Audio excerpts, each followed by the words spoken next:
Good night, dear listeners. Allow yourself to relax, find your most comfortable position, and, if you wish, close your eyes. We are about to embark on an extraordinary journey, a journey deep into time, to touch upon one of the most amazing and transformative inventions in human history. Today's story will not be filled with loud battles or dramatic conflicts. Instead, it will be about a quiet, almost meditative process that has forever changed the way we think, learn, and dream. We will talk about writing, the greatest gift that has given silence a voice and captured the whispers of the ages. Imagine the world as it was at the dawn of humanity, long before the first cities and great empires. A world where there were no written words. All knowledge, all stories, all wisdom was passed down by word of mouth. From elder to young warrior, from mother to child, from generation to generation, myths of creation, tales of great hunts, songs of love and loss were passed down. It was a beautiful, living tradition, but also an incredibly fragile one. What happened if memory failed? If the storyteller died, taking his knowledge with him? How to preserve the complex rules that govern the life of a large community? How to transmit precise astronomical observations or complex medicines so that they would not become distorted over time? It was an insoluble mystery, a silent challenge that humanity had to overcome. But the desire to leave a trace, to record a thought, appeared much earlier. Ancient people, our distant ancestors, already felt this deep need. They left rock paintings on the walls of caves, images of animals, hunting scenes, handprints. These drawings were the first attempts to capture reality, to convey information through visual images. In different corners of the planet, their own unique methods of recording emerged. In the distant Andes, the Incas used quipus, complex systems of knots on threads that could store numerical information and, perhaps, even stories. In other places, people made notches on sticks or bones to keep track of days, seasons, or the amount of prey. These were the first timid steps towards making a fleeting thought visible, tangible. But the leap from a simple drawing or mark to recording a complex idea, or even more astonishingly, to capturing the very sound of the human voice, was a giant leap. How do you depict an abstract concept like love or justice? How do you write down an entire sentence so that it can be understood by someone who was not present when it was spoken? It was a task that seemed impossible. And then, at some point, at the dawn of the first civilizations, there appeared those who dared to do it. The first scribes, almost magicians, who could transform fleeting, ephemeral sounds into motionless, permanent signs. Their names are lost in the mists of time, erased from memory, but their work lives on, whispering stories to us across the millennia. Imagine an ancient man sitting by the riverbank, with soft clay beneath his feet. He runs his finger along its surface, trying to express what he cannot say. Perhaps he draws a picture of a bull grazing in a meadow. But then his thought goes further. This drawing could mean not just a specific bull, but any bull, or even the idea of cattle, or even the wealth that cattle bring. Thus, step by step, something incredible was born, the ability of one sign to carry a whole world of meanings. This story we will listen to today is not about big battles or political intrigue. It is about a quiet, gradual, yet profoundly revolutionary process that has forever changed the way we think, learn, and experience the world. It is the story of how silence found a voice, and that voice whispers to us across the millennia, inviting us into a world of knowledge and peace. Let it lull you to sleep. Now, let's move to a completely different part of the world, to a place that is often called the cradle of our civilization. We are talking about Mesopotamia, which in ancient Greek means the land between the rivers. It is a vast, fertile plain located between two mighty waterways, the Tigris and Euphrates rivers. It was here, in the territory of modern Iraq, in the hot valleys, where the water from the rivers irrigated the land and the sun contributed to the growth of abundant crops, that some of the first and most influential civilizations in human history were born.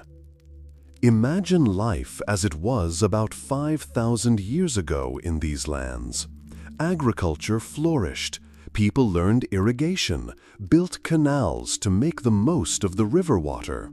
Villages grew, turning into large settlements and then into real cities like the famous Uruk and Sumer. Thousands, then tens of thousands of people lived together, worked, traded. The first rulers, priests, artisans, traders appeared. Cities became centers of complex economic life. It was this rapid growth of cities and trade that created an acute, almost physical need for accounting. Imagine a priest who manages a huge temple estate. He needs to know how much grain was collected from the fields, how many sheep belonged to the temple, how much cloth the weavers produced, how to keep track of transactions with neighboring cities, how much goods did merchants bring, how much tax did farmers bring to the treasury. Oral memory, no matter how good it was, could no longer cope with such a huge amount of information. Hundreds, if not thousands of transactions took place every day, and each of them required recording. At first, people tried to use simple methods. Archaeologists find so-called tokens, small clay figures of various shapes. Cones could represent grain, discs, sheep. They were stored in clay envelopes, bulla, on the surface of which the corresponding tokens were imprinted. This was a kind of prototype of receipts, confirming the presence of goods. But this also turned out to be too cumbersome. Each transaction required separate tokens and bulla, which was extremely inconvenient. Thus, the awareness of acute economic necessity became the main driver of the development of writing in Mesopotamia. It was not a philosophical search, not a desire to express deep poetic thoughts, although this would come later. The primary task was a simple but vital desire to write down who owes what to whom.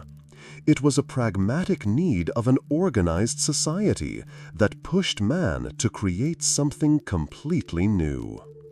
It was from this practical need, from the need to keep accurate and reliable records, that something much greater was born. The beginnings of a system that would allow not only to count sheep, but also to write down laws, compose epics, and pass on knowledge through the millennia. This modest, at first glance, need for inventory and control became the very seed from which grew one of the greatest inventions of mankind. From this urgent need for record-keeping that we have been talking about, a completely new form of expression slowly but surely began to crystallize: writing.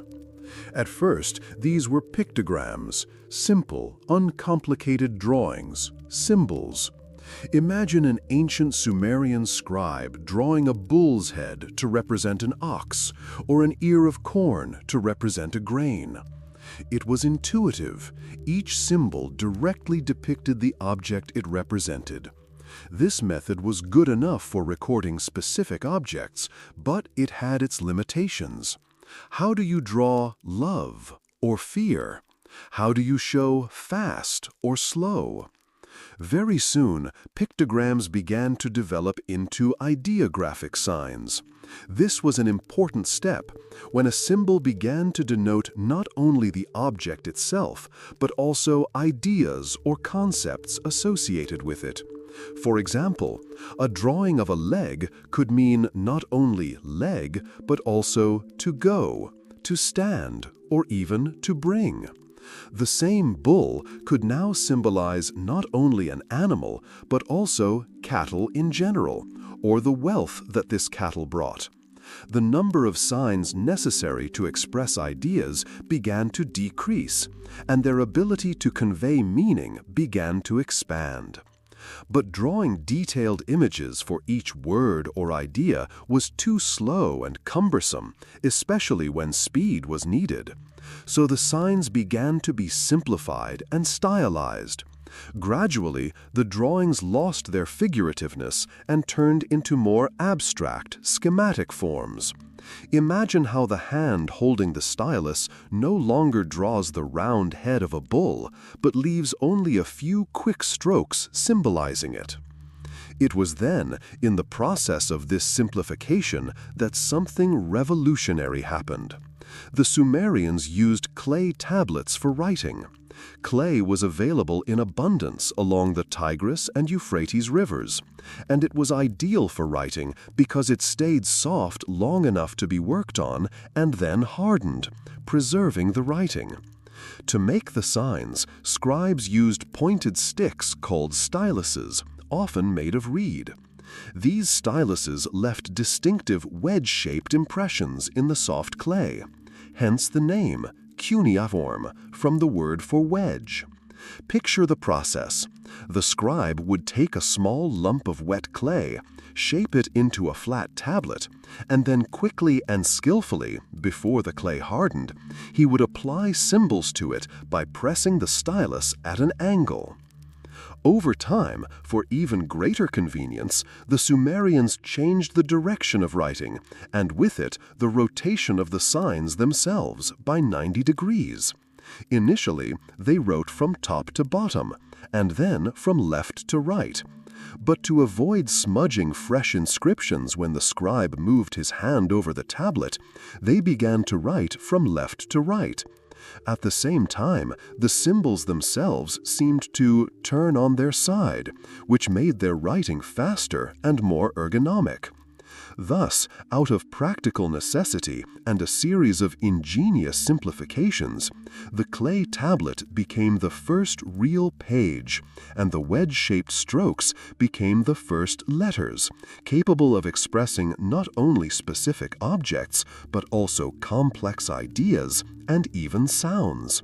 This was the birth of a system that would last for thousands of years, leaving behind countless treasures of knowledge imprinted on millions of clay tablets. The birth of cuneiform writing was a revolution, but it was not easy to master. To create and maintain such a complex system, specially trained people were needed. Thus, scribes appeared, a special, highly respected caste in Sumerian society. Their role was enormous. They were not just recorders, but also keepers of knowledge, intermediaries between the world of oral traditions and the world of recorded information. The life of a scribe began at an early age in special schools called Iduba, or House of Tablets. Imagine a school where instead of paper and pens, there was clay and styluses. The students were usually boys from wealthy and influential families, since the training was long, grueling, and resource-intensive. They spent many years in these schools, sometimes from early morning until late at night, mastering the complex art of writing. The learning process was incredibly strict and disciplined. Students began by learning basic signs, repeating them over and over on clay tablets. Imagine the monotony of this process. Hundreds, even thousands of wedge-shaped symbols, each of which could have several meanings depending on the context. They had to memorize long lists of words, grammar rules, and then copy excerpts from literary works, hymns, laws. Every day required incredible patience and concentration. If a student made a mistake, he could be punished, often physically. Archaeologists find examples of such school work on the tablets. Exercises, corrections, sometimes even complaints from students about difficulties. The daily life of a scribe was filled with painstaking work. They worked in temples where they kept records of offerings and rituals. They served in the palaces of kings, recording decrees, diplomatic correspondence, and historical chronicles. Many worked for merchants, drawing up contracts, lists of goods, receipts. Scribes were a kind of programmers of antiquity. They held the key to the information that controlled society. Their tools were simple but effective. Pointed styluses, often made of reeds, with which they pressed wedge-shaped signs into soft clay. They always had a bowl of water next to them to keep the clay moist and prevent it from drying out too quickly. A skilled scribe could complete a small tablet in just a few minutes, but dozens or even hundreds of tablets were needed to create large documents or literary works. Psychologically, the work of a scribe required not only perseverance, but also special accuracy and pedantry. Every mistake could lead to the distortion of important information, be it a financial report or a royal decree. It is thanks to their painstaking work and incredible skill that millions of clay tablets capturing the life and thoughts of the Sumerians, Babylonians, and Assyrians have survived to this day. They were true guardians of knowledge, preserving the whispers of ancient civilizations for descendants. Thanks to the incredible work of scribes and the unique properties of clay tablets, a huge number of texts written in cuneiform have come down to us. These ancient records are not just archaeological finds. They are real windows into the past, allowing us to hear the whispers of long-gone civilizations, to understand their thoughts, beliefs, and daily life. One of the most famous and valuable treasures that has come down to us thanks to cuneiform writing is the Epic of Gilgamesh. It is one of the oldest literary poems in human history, dating back to about 2,500 years BC. We will not delve into its plot, the story of the legendary king of Uruk, his friendship with the wild Enkidu, and the search for immortality. The main thing here is the fact of its recording. Imagine complex poetic metaphors, deep philosophical reflections on life and death, detailed descriptions of adventures. All this was recorded on dozens of clay tablets. This testified to the fact that writing had reached such a level of development that it could not only keep records, but also serve as a tool for creating great literary works capable of surviving thousands of years. Another monumental achievement immortalized in cuneiform is the Code of Hammurabi. This famous code of laws was carved on a huge basalt stele around 1754 BC by order of the Babylonian king Hammurabi. This was a revolutionary step. Before this, laws were often passed down orally, depending on the memory of the ruler or priests. Now the law was written down, and not just written down, but carved in stone for all to see. Everyone could see the rules by which society lived. It was a victory for justice and order, since the written law was immutable, transparent, and the same for everyone.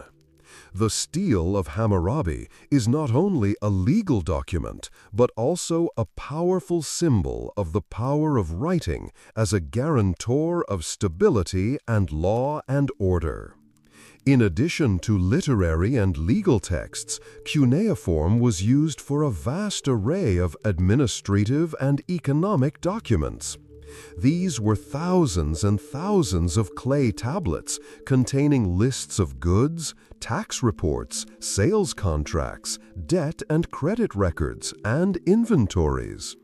These seemingly boring texts are incredibly valuable to historians because they allow us to reconstruct the daily life, economic relations, and social structure of ancient Mesopotamian societies in astonishing detail. They show how organized and complex their civilization was. Of course, there were also numerous religious texts, prayers, hymns to the gods, descriptions of rituals, and predictions. Thanks to them, we know about the rich pantheon of Sumerian and Babylonian gods, their myths and cosmogony, ideas about the creation of the world. These texts were vital for maintaining the spiritual life of society. One of the most striking examples of the scale of knowledge preservation is the Library of Ashurbanipal. This was a vast collection of clay tablets assembled by the Assyrian king Ashurbanipal in the 7th century BC in his capital of Nineveh. Imagine tens of thousands of tablets organized by topic, containing copies of every known text, from laws and chronicles to literary works and scientific treatises. It was one of the first and largest libraries in history, demonstrating a deep respect for the written word and a commitment to preserving knowledge for future generations. These great texts, carved or printed on clay pages, are the silent witnesses of history. They whisper to us of heroes and gods, of laws and justice, of daily worries and great dreams. And each such whisper is another thread connecting us to the distant past. The power of cuneiform as an effective and time-tested writing system could not be limited to the Sumerian civilization alone. It quickly spread throughout the Middle East, becoming the language of international communication and diplomacy. The peoples living around Sumer and Akkad, such as the Babylonians and Assyrians, did not invent their own writing systems from scratch. Instead, they adapted cuneiform to their languages, changing the meanings of some signs and adding new ones to suit their own phonetics and grammar. Imagine a vast region where many kingdoms and cities interacted with each other, trading, forming alliances, waging wars. Such a complex exchange of information required a common language. And that language, that universal writing system, was cuneiform. A prime example of this is the Amarna letters, a huge archive of clay tablets found in Egypt containing diplomatic correspondence between the pharaohs and rulers of the Near East in the 14th century BC. Most of these letters were written in Akkadian, using cuneiform, highlighting its role as the lingua franca, the common language of communication of the time. Cuneiform was used not only in politics and trade. It was the basis for the development of scientific knowledge, astronomy, mathematics, medicine. Babylonian astronomers kept detailed records of the movements of celestial bodies, predicted eclipses, developed complex calendars, and all this was recorded in cuneiform signs. Mathematicians used it to record complex calculations and solve algebraic problems. This universality made cuneiform a pillar of Middle Eastern civilization for almost 3,000 years. However, despite its long and glorious history, cuneiform, like any system, had its drawbacks. It was cumbersome and difficult to learn. It took years of hard work to master the thousands of signs and their various meanings. This made literacy the preserve of a small, privileged part of the population, scribes and priests. With the advent of simpler and more efficient writing methods, such as alphabetic systems, cuneiform gradually began to lose ground. It was slowly but surely supplanted by new, more convenient systems that could be mastered by many more people. By the beginning of our era, cuneiform writing had almost completely disappeared from use. Its secrets were forgotten. For many centuries, no one could read the mysterious signs on the clay tablets that archaeologists found in the ruins of ancient cities. It was one of the greatest intellectual mysteries. Fortunately, the process of deciphering cuneiform began in the 19th century. A British officer and scholar named Henry Rawlinson risked his life to copy the inscriptions from the Behistun Rock in Persia, a huge inscription containing the same text in 3 different cuneiform languages: Old Persian, Elamite, and Akkadian. Like the Rosetta Stone for Egyptian hieroglyphs, this inscription became the key. Thanks to the tenacity of Rawlinson and other scholars such as Edward Hincks and Julius Oppert, cuneiform was deciphered by the mid-19th century. It was an incredible intellectual feat that opened up a huge stratum of knowledge about the ancient civilizations of Mesopotamia. Today, thanks to this, we can read millions of clay tablets stored in museums around the world. They are the priceless legacy of cuneiform writing, allowing us to hear the voices of the ancient Sumerians, Babylonians, and Assyrians, to understand their laws, their myths, their daily lives. This whisper, imprinted in clay, continues to speak to us through the millennia, reminding us of the greatness of one of the first writing systems. While cuneiform writing was developing in Mesopotamia, between 2 great rivers, in a completely different part of the world, along the banks of the vital Nile River, another amazing and deeply original writing system was being formed.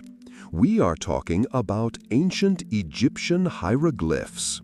The word hieroglyph itself comes to us from ancient Greek and means sacred carved letters. And this name reflects their essence perfectly. For the Egyptians, these signs were not just symbols for transmitting information. They were considered words of the gods, bearers of magical power, and the embodiment of the order of the universe. Imagine monumental walls of temples and tombs, majestic obelisks and statues covered with bizarre, almost living images. Here, you will see stylized figures of people, gods, animals, falcons, owls, snakes, lions, as well as symbols of plants, tools, and abstract forms.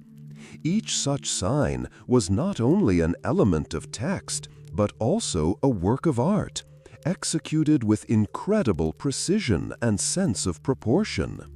Their aesthetic beauty and complexity still amaze the imagination. The main purpose of hieroglyphs consisted in perpetuation and preservation. They were created not for keeping records of everyday life, but for eternity. They were carved in stone to ensure the immortality of the pharaohs, so that their names and deeds would live forever. Hieroglyphs decorated the walls of tombs, telling about the lives of the dead and their journey to the afterlife, and were supposed to protect them in eternity. They covered temples, recording hymns to the gods, descriptions of complex religious rituals, and important prophecies. It was a script closely connected with religion, cult, and sacred knowledge. The amazing feature of hieroglyphs was their combination of elements. They were not purely pictorial writing. In one and the same inscription, and sometimes in one and the same word, 3 types of signs could be combined. Pictographic or ideographic signs, those that depicted an object or idea. For example, a drawing of a sun could mean sun or day. Phonetic signs, those that denoted one or more sounds. For example, a drawing of a mouth could mean the sound R. Determinatives, unpronounceable signs added to the end of a word to clarify its meaning or category. For example, a determiner in the form of a little man could indicate that the preceding word referred to a person or his actions. This helped to avoid ambiguity, since many words had the same spelling but different meanings. The direction of writing of hieroglyphs also added to their mystery. They could be written from right to left, left to right, or top to bottom. To understand in which direction to read, it was necessary to pay attention to the orientation of the figures of people or animals. They always look at the beginning of the line. For example, if all the birds in the text are looking to the right, then it means that you need to read from right to left. This added dynamism to the writing and was part of its artistic composition. In addition, the symbolism of color and shape was important in hieroglyphs. Certain colors were used to represent specific objects or concepts, and the detailed depiction of each figure carried additional layers of meaning, enhancing the aesthetic and semantic impact of the inscription. Egyptian hieroglyphs were a complex, multi-layered system that served not only to record, but also to express deep cultural and religious ideas. They were part of the landscape of ancient Egypt itself, whispering messages from the walls of temples and tombs, keeping the secrets of a civilization that aspired to eternity. Their beauty and mystery still attract researchers and travelers from all over the world. Despite all their grandeur and sacred significance, the hieroglyphs we have just discussed were extremely impractical for quick and everyday use. Imagine how much time and skill it took to carve each complex symbol into stone or carefully draw it. For administrative purposes, for keeping quick records, writing letters, or literary works, such a system was too slow and cumbersome. The Egyptians, being a pragmatic people, recognized this problem and developed more cursive forms of writing. The first such simplification was hieratic writing. The word hieratic also comes from Greek and means priestly writing, indicating its widespread use among priests and scribes. In essence, hieratic was a faster, simpler, more stylized version of classical hieroglyphs. Think of it as a handwritten version of printed font. Instead of carefully drawing each bird or human figure, the scribe made a few quick connecting strokes that only vaguely resembled the original hieroglyph. This form of writing allowed for a significant increase in the speed of writing, which was critical for lengthy documentation. Hieratic was used primarily on papyrus scrolls and ostraca, cheap and readily available clay shards or limestone fragments. These ostraca were like the ancient Egyptians' drafts or notebooks. They were used to write shopping lists, school exercises, and short notes. Hieratic was also widely used for religious texts, literary works, and scientific treatises. Still later, around the 7th century BCE, an even simpler and faster script called Demotic, or people's writing, emerged. Demotic was so abbreviated and cursive that its signs had almost completely lost their resemblance to the original hieroglyphs. It was a popular script, accessible to most literate people. It became the standard for ordinary, everyday documents, such as legal contracts, marriage agreements, administrative records, and personal letters. Its use for these purposes was widespread, making it the most common form of writing in late Egypt.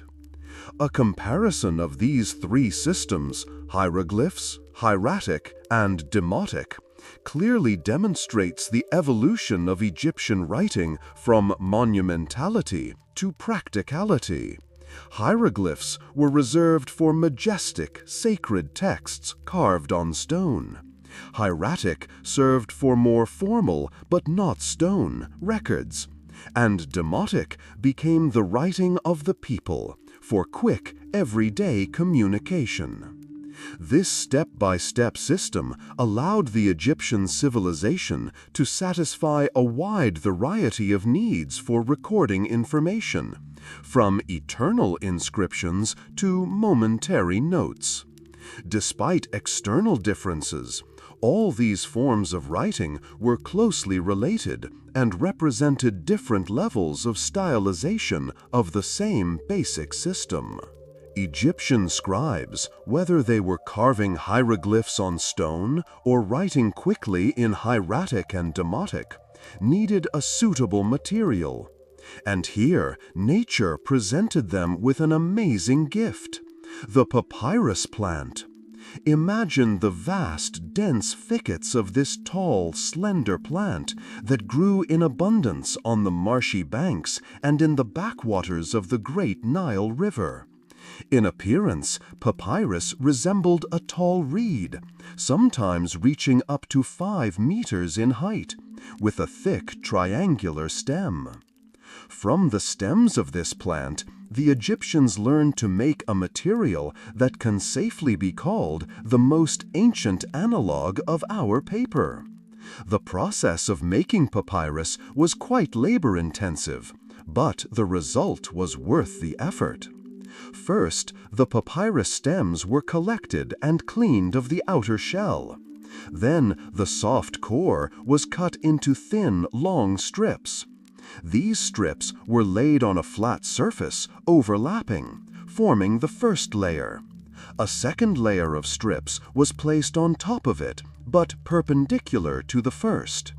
Then, this two-layer net was covered with fabric and placed under a press.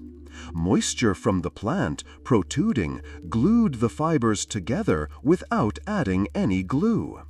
After several days of pressing, the sheets were removed and dried in the sun. The final stage was polishing the surface with a shell or smooth stone to make it as smooth as possible and suitable for writing.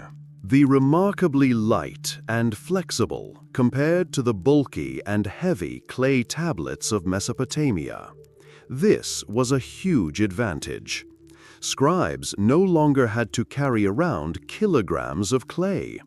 Papyrus scrolls could be easily transported, stored in large quantities, and sent over long distances. Although papyrus was quite fragile and susceptible to moisture, it survived the dry climate of Egypt for thousands of years. Papyrus scrolls became the main carrier of information in ancient Egypt. The sheets were glued together, creating long strips, which were then rolled into scrolls. Some of these scrolls could reach enormous lengths, up to 40 meters, like the famous Harris papyrus. It was on papyrus that literary works, medical treatises, legal documents, administrative reports, and, of course, the famous Books of the Dead, scrolls with spells and instructions for the afterlife, were recorded. If we compare papyrus with clay tablets, it had obvious advantages: lightness, ease of storage and transportation. However, there were also disadvantages. Papyrus was more expensive to produce and less durable in a humid climate. Nevertheless, for ancient Egypt, papyrus became an ideal solution, allowing not only to effectively manage a huge state, but also to preserve the richest culture and knowledge for centuries. Thanks to it, the whisper of the Nile has reached us in the form of thousands of surviving papyri, which even today tell us about the life, beliefs, and dreams of the ancient Egyptians. Over the centuries, after the decline of the ancient Egyptian civilization, the secret of reading hieroglyphs was completely lost. The majestic inscriptions on the walls of temples and tombs, silent for millennia, now remained a mute mystery to all who looked at them. No one could understand their meaning. It seemed that the voices of the pharaohs and priests were silent forever. Their wisdom and history were buried under the sands of time. It wasn't until the end of the 18th century that one of the greatest archaeological discoveries in history occurred: the discovery of the Rosetta Stone. It happened in 1799, during Napoleon Bonaparte's Egyptian campaign. French soldiers working to strengthen an old fort in the town of Rosetta, now Rashid, in the Nile Delta, came across an unusual basalt slab. It had 3 different texts carved into it, one below the other. The find didn't seem remarkable to the soldiers, but the officers quickly realized its potential importance. The stone turned out to be a real key to the decipherment of ancient Egyptian writing. On it was carved the same decree, issued by Egyptian priests in 196 BC in honor of Pharaoh Ptolemy V Epiphanes. This decree was presented in 3 languages and writing systems: the upper part in ancient Egyptian hieroglyphs, the middle in Demotic script, a simplified cursive form of Egyptian writing which we discussed earlier, and the lower part in ancient Greek. It was the presence of a familiar ancient Greek text that gave hope for deciphering. The task of deciphering hieroglyphs fell on the shoulders of many scientists, but the hero of this story was a young French linguist, Jean-François Champollion. It was a quiet but incredibly significant victory of intellect and persistence. Champollion was a true genius, obsessed with ancient languages. He studied Coptic, which he guessed was the last descendant of the ancient Egyptian language. For decades, he painstakingly compared the names of the pharaohs inscribed on the Rosetta Stone and other obelisks. He noticed cartouches, oval frames inside which royal names were usually written. It was thanks to these cartouches, comparing Greek names like Ptolemy or Cleopatra with their hieroglyphic equivalents, that Champollion gradually realized that hieroglyphs were not just drawings, symbols. He realized that they were a mixed system, where some signs stood for ideas or objects, and others for sounds, as in an alphabet. He was able to identify the phonetic values of many hieroglyphs. In 1822, after years of hard work, Champollion announced his breakthrough. He had been able to read hieroglyphics in their entirety, opening the door to the world of ancient Egyptian civilization. It was not a military triumph on the battlefield, but a victory of reason and perseverance that allowed us, after millennia, to finally hear the whisper of the Nile. The Rosetta Stone and Champollion's work forever changed our understanding of history, opening up the vast treasures of knowledge buried in ancient texts. Thanks to Jean-François Champollion and the Rosetta Stone, the doors to the world of ancient Egypt swung open. And when scholars were able to read hieroglyphs, hieratic, and demotic, they were presented with not only the grandeur of the pharaohs and their pyramids, but also a rich, multifaceted culture full of profound thoughts, everyday stories, and age-old wisdom. We were able to hear the true whisper of the Nile, carried through the millennia. Among the deciphered texts were many amazing literary works. For example, the Tale of Sinuhe is one of the most famous works of Egyptian literature. It tells the story of a courtier who, due to a combination of circumstances, fled Egypt and lived for many years in foreign lands, performing heroic deeds and acquiring wealth, but always yearning for his native country, so that in his old age he could return and be buried on sacred Egyptian soil. This story, written on papyrus, explores the themes of homesickness, fate, and predestination.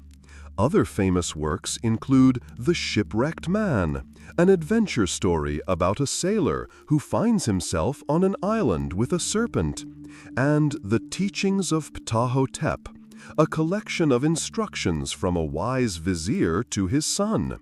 These teachings are filled with advice on virtue, justice, moderation, and wisdom in everyday life. They give us a unique opportunity to touch the inner world of the ancient Egyptians, their ideas about morality and ethics, their views on good and evil. Religious texts were also of great importance. The pyramid texts are the earliest religious inscriptions carved into the burial chambers of the pharaohs of the Old Kingdom. They contain spells and hymns designed to help the deceased pharaoh on his journey through the afterlife. Later came the sarcophagus texts, and then the famous Book of the Dead, papyrus scrolls placed in tombs that contained a collection of spells, prayers, and illustrations designed to help the deceased overcome the dangers of the afterlife and achieve eternal life. These texts reveal the complexity of Egyptian beliefs, their deep understanding of the cyclical nature of life and death, and their desire for immortality. In addition to literature and religion, Egyptian papyri have revealed their scientific knowledge. Medical papyri, such as the Ebers Papyrus and the Smith Papyrus, have been found, which contain detailed descriptions of diseases, treatments, surgical procedures, and pharmacological recipes. These documents demonstrate the amazing level of medical knowledge of the ancient Egyptians, their understanding of anatomy and physiology. Mathematical papyri, such as the Rind Papyrus, show their ability to solve problems in geometry and algebra, calculate the areas of fields, the volumes of grain silos, and even the slopes of the pyramids. However, as often happens in history, even such a powerful and influential writing system as hieroglyphs eventually faded into oblivion. With the spread of new religions, first Christianity and then Islam, ancient Egyptian beliefs and cults gradually gave way to new ones. The use of hieroglyphs, closely associated with ancient gods and rituals, declined. In everyday life, they were replaced by simpler forms, Demotic, and then the Coptic language, which used the Greek alphabet with the addition of a few signs from Demotic to convey specific Egyptian sounds. Eventually, with the Arab conquest, Arabic writing became dominant, and the secrets of hieroglyphs were forgotten for many centuries. Yet the legacy of Egyptian hieroglyphs lives on in our imaginations. They remind us of a time when words were sacred images carved into stone for eternity.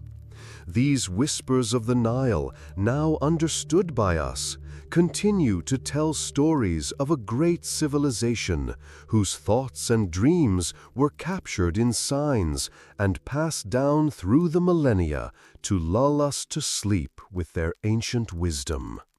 We have already delved into the wondrous worlds of Mesopotamian cuneiform and Egyptian hieroglyphs. Both of these systems were monumental feats of human intelligence that allowed civilizations to develop, preserve history, and manage complex societies. However, for all their beauty and significance, they had one fundamental, almost built-in flaw. They were incredibly complex. Imagine, to master cuneiform writing, you had to memorize thousands of signs, each of which could have several meanings depending on the context. The same was true of Egyptian hieroglyphs, with their combinations of pictorial, phonetic, and defining signs. This required not just memorization, but total immersion, many years of grueling training in scribe schools. Just imagine how much time and effort it took to learn to read and write. This complexity automatically made literacy a privileged skill. Scribes, priests, civil servants, only a very small percentage of the population could master this art. This created a kind of elite that controlled access to information and knowledge. For the majority of ordinary people, whether peasants, artisans, or even merchants, the art of writing remained inaccessible. They depended on the few who could read and write, which slowed the spread of ideas and limited the development of society. But the world was changing. Cities were growing, trade was expanding, and people were traveling and interacting more. There was a pressing need for universality, a simple, understandable way to exchange information among different peoples speaking different languages. How could they keep track of their transactions with partners in other countries? How could they send messages that could be read everywhere? Cumbersome, complex writing systems tailored to a specific language and cultural context were no longer able to meet these growing demands. So, somewhere around the middle of the second millennium BC, a search for a new approach began. People began to ask themselves, what if it were possible to create a system that was much simpler? What if each sign represented not a whole word or syllable, but the most basic, indivisible element of speech, sound? It was a revolutionary idea that was gradually beginning to float in the air. And so, at this historical crossroads, when old writing systems were no longer up to the challenges of a rapidly evolving world, those who would usher in a new era of writing came onto the scene. They were not great empires, but a people known for their commercial acumen and love of the sea, the Phoenicians. Their practical needs for effective communication became the catalyst that led to one of the most monumental inventions in human history, the birth of the alphabet. They sought simplicity, and their search led to an incredible breakthrough. It was in this context of growing need for simplicity and universality that a real breakthrough occurred around the middle of the 2nd millennium BC. The Phoenicians, a people who lived on the eastern shores of the Mediterranean Sea, in what is now Lebanon, entered the historical arena.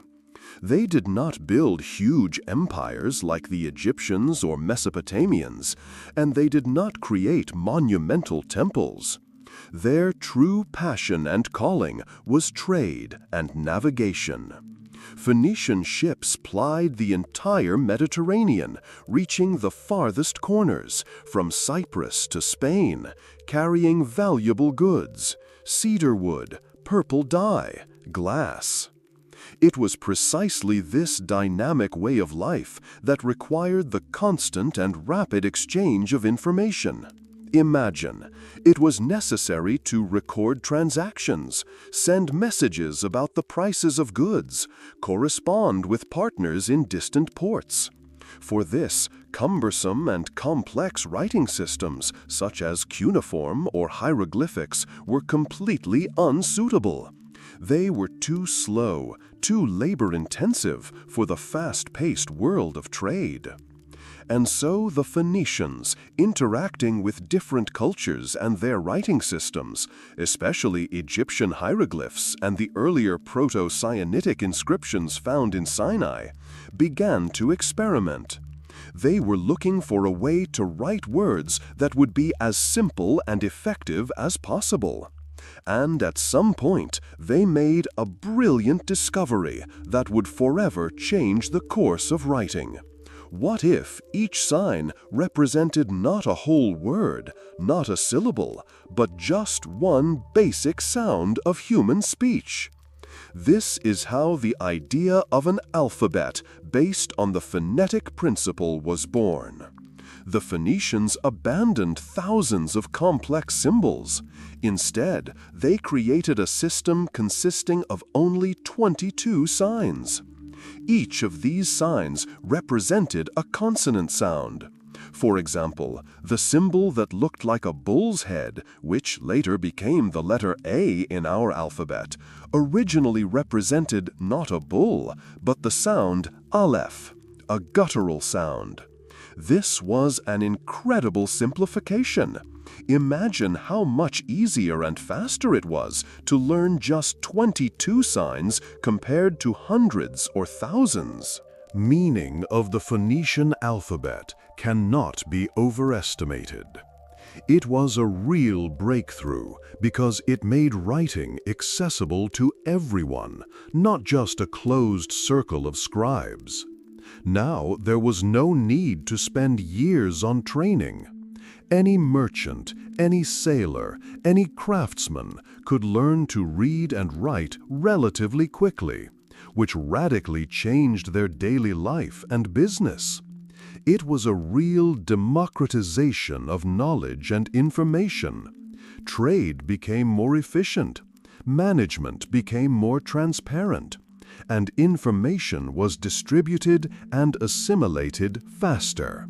Thanks to Phoenician seafarers and their vast trade networks, this simple yet ingenious writing system spread across the Mediterranean. It traveled with goods, ideas, and people, reaching new shores and civilizations. And although the Phoenicians themselves did not use vowels in their alphabet, this was typical of Semitic languages. Their invention was the spark that ignited the flame of subsequent, even more sophisticated alphabetic systems. It was a quiet but incredibly powerful leap in the development of the human mind, which allowed words to travel not only through time, but also across vast distances, connecting peoples and cultures. The Phoenician alphabet, while incredibly efficient for trade and quick writing, had one feature that limited its versatility. It consisted only of consonants. For Semitic languages like Phoenician or Hebrew, this was acceptable, since vowels were often implied by context or pronounced based on the position of the consonants. However, for other languages with a more developed vowel system, such an alphabet was insufficient to accurately represent speech. Around the 9th century BCE, or perhaps a little earlier, the Phoenician alphabet reached the shores of ancient Greece. The Greeks had close ties to the Phoenicians through trade, and seeing the advantages of this simple writing system, they, like many other peoples, decided to adopt it. But the Greeks, with their characteristic ingenuity and love of logic and harmony, made one key, truly revolutionary change that made the alphabet truly universal. Unlike the Semitic languages, the Greek language had a rich and varied system of vowel sounds. In order to write their language accurately, the Greeks needed symbols for these sounds. And they found a brilliant solution. They took those Phoenician consonants that had no direct equivalence in Greek and turned them into vowels. For example, the Phoenician aleph, which denoted a guttural consonant, became the Greek alpha, the first letter denoting the sound ah. The Phoenician he became the Greek epsilon, the sound e. Thus, alpha, epsilon, iota, omicron, upsilon, and other vowels appeared that we know today. This addition of vowels was the missing link that made the alphabet truly flexible and expressive. Now each sound, both consonant and vowel, had its own symbol. This allowed the Greeks not only to accurately record their language, but also to convey the subtlest nuances of speech, poetry, philosophy. The alphabet became a much more sophisticated tool for storing and transmitting complex thoughts. The Greek alphabet, in fact, became the foundation for all subsequent alphabetic systems. From the Greeks, the alphabet continued its journey. Around the 7th century BC, it came to the Etruscans, a mysterious people who lived in what is now Italy. The Etruscans adapted the Greek letters for their language. And from the Etruscans, around the 6th century BC, the alphabet passed to the Romans. Thus was born the Latin alphabet, which is the direct ancestor of most European alphabets, including our own. The Romans, being a pragmatic and expanding people, made their own small changes, adapting the shapes of some letters and adding a few new ones, such as the letter G or Y, which was not originally present in the early Greek alphabet. With the conquests of the Roman Empire, the Latin alphabet spread throughout Europe, reaching Britain, Gaul, Iberia, and many other lands. It survived the fall of the Roman Empire, becoming the basis for new languages and cultures that formed in its ruins. Thus, the Phoenician idea, enriched by the Greeks and spread by the Romans, became an incredibly powerful tool. It made writing not just accessible, but universal, capable of adapting to any language, conveying its sounds with astonishing accuracy. It was a quiet but most significant step in the development of writing, forever changing the way humanity learns, communicates, and transmits knowledge through the ages. While the Greeks and Romans were perfecting their alphabets in the south of Europe, another unique writing system was developing in the north, among the dense forests and harsh lands of Scandinavia and other Germanic regions: runes. Imagine the atmosphere of ancient legends, mystical rites, and northern fog. Runes were not just a set of symbols for writing words. They had a deep mystical meaning, were considered sacred, and were used not only for writing, but also for fortune-telling, spells, and amulets. Runes look different from the smooth lines of Greek or Latin letters. Their shape is angular and rectilinear, which is explained by the material on which they were most often carved. Runes were carved on wood, stone, and bone, and such straight lines were much easier to cut than curved ones. Each rune had its own name, often associated with nature, deities, or elements of everyday life, and symbolized a certain concept or even a deity. For example, the rune Fehu could mean wealth or cattle, and Uruz, strength or a wild bull. Runes were used from the 1st to the 14th centuries AD by various Germanic tribes, and were gradually replaced by the Latin alphabet as Christianity and its associated Latin literacy spread. However, their legacy and mystical aura live on in the culture and folklore of the northern peoples.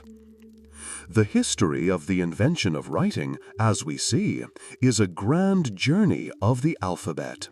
Starting from the pragmatic needs of ancient traders, it spread throughout the world, adapting to new languages, cultures, and needs. The Phoenician idea of phonetic writing, enriched by the Greeks with the addition of vowels, became the universal basis that allowed writing to become accessible to a huge number of people. From there, it spread through Latin throughout Europe, forming most of the modern European alphabets. In parallel, other parts of the world developed their own unique systems, such as Chinese hieroglyphics or Japanese hybrid systems, each of which reflecting deep cultural specificity. It was not just a technical invention. It was a giant leap in the evolution of human consciousness. Writing allowed us not only to remember, but also to analyze, to develop complex ideas, to create legal systems, to conduct scientific research, and, of course, to create great works of art and literature. It allowed words, thoughts, and knowledge to travel through time and space, unhindered by the fragility of human memory. Ultimately, it was the invention of writing that transformed this ancient whisper, initially barely audible in the clay of Mesopotamia or on the papyri of the Nile, into a powerful echo of eternity. This whisper reaches us today, bringing with it wisdom and stories that lull us to sleep, reminding us of the enduring power of the human mind. May these ancient signs, these whispers that have become an echo of eternity, bring you peace and clarity. They remind us of the enduring power of the human mind and the desire for knowledge. Good night. May your dreams be filled with the wisdom and tranquility of ancient times.